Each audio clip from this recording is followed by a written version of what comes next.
Hello everyone. Today, we're going to dive into a question that might seem a little mysterious. What does it really mean to enter into God's rest?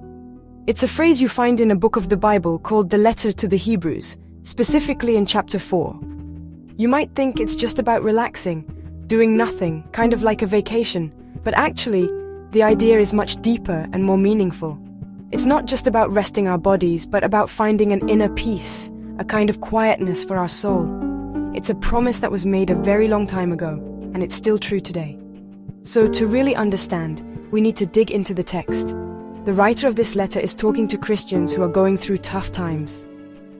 They might be tired, discouraged, and some are even at risk of giving up their faith. The writer then reminds them of this promise of a special rest, a rest that comes directly from God. He uses pictures and stories from the Old Testament to make his point. He wants to show them that this rest isn't just a simple break from their activities, but something much more. To really get what the writer means, we need to take a little trip back in time. It's kind of like in history class. To understand an event, you need to know its background. The writer of the letter to the Hebrews isn't just talking out of nowhere. He keeps referring to the history of the people of Israel, and especially their exit from Egypt. After being slaves for hundreds of years, the Hebrews were set free by God.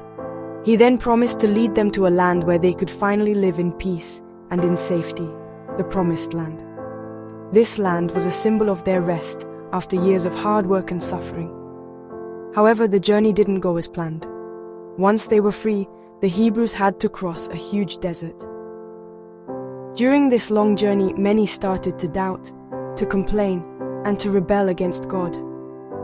They missed Egypt, forgetting how hard slavery had been. Because of their lack of faith and their disobedience, that first generation couldn't enter the Promised Land, that place of rest meant for them. Now, it's important to make a difference. When we talk about rest in the Bible, we often think of the Sabbath. The Sabbath is the seventh day of the week, a day of required physical rest for the Jewish people, set up by God Himself after the creation of the world. It was a day when you had to stop all work, remember God, and dedicate yourself to Him. It was a blessing, a way to recharge your batteries and not let yourself get worn out by work.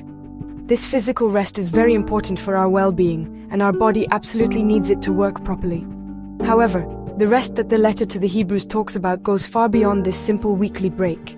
It's not about stopping work one day out of 7, but about entering a state of inner peace that lasts every day. It's a spiritual rest. Imagine your mind is like a stormy sea with worry, fear, stress, and guilt. Spiritual rest is when this inner sea becomes calm and peaceful, not because the problems outside have disappeared, but because you've found a strong anchor, your trust in God. This spiritual rest is the result of a trusting relationship with God through Jesus Christ.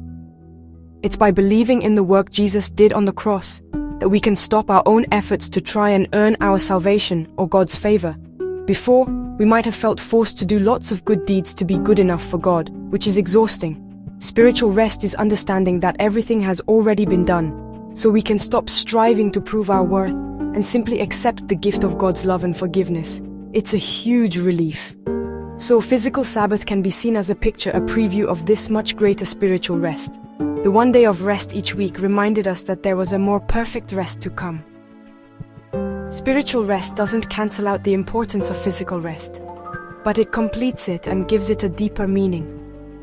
You can be on vacation on a beautiful beach and still be troubled inside.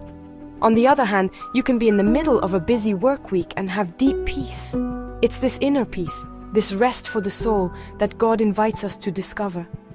Finally, we need to remember that this rest is a gift. It's freely offered to everyone who comes to God through Jesus Christ. It's an open invitation to start experiencing this deep and lasting peace, which is the most beautiful gift of all.